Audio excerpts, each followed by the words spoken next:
Isang babae, pinatahimik ng putok ng baril, bangkay natagpuan sa madamong bahagi ng ihing tao. Nauwi sa trahedya ang gabi ng isang 31 years old na solo parent matapos siyang barilin sa ulo at matagpuang wala ng buhay sa isang madamong bahagi ng Purok 5 Sitio, Bunutan, Barangay Tubigan sa bayan ng Initao, madaling araw ng February 16. Kinilala ng pulisya ang nasawi na si Juvie Reyna Esquelio alias Jayjay, isang negosyante at residente ng Aplaya, Hazaan. Ayon sa investigasyon, nagtamo siya ng tama ng bala sa kaliwang bahagi ng ulo na naging sanhi ng kanyang agarang pagkamatay. Kritikal naman ang kanyang kasamang babae na tinamaan ng bala sa leeg.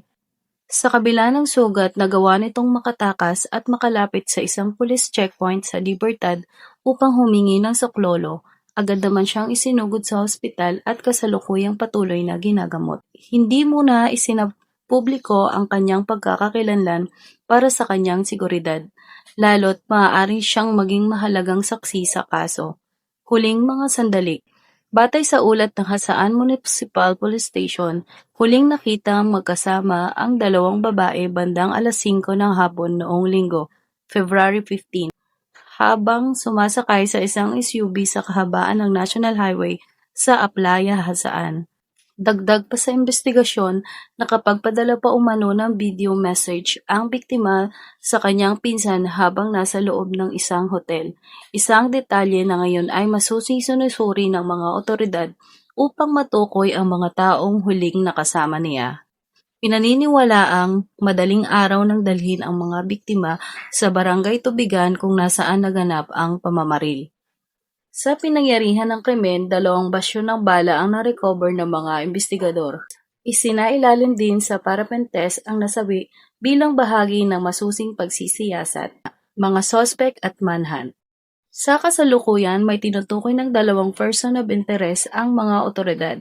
Nagsasagawa ng mga malawakang pag-manhunt operation ang Misamis Oriental Police Station at Misamis Oriental Police Provincial Office upang matututon at maaresto ang mga sospek.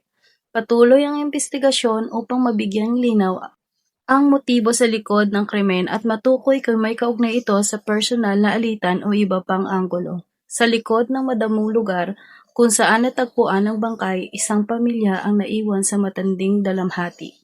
Isang anak ang nawala ng ina at isang komunidad ang nabigla sa karahasan, gumising sa katahimikan ng madaling araw. Patuloy ang panawagan ng pulisya sa sinumang may impormasyon na makipag-ugnayan sa pinakamalapit na himpilan ng pulisya upang mapabilis ang pagbibigay ng hustisya sa nasawing biktima.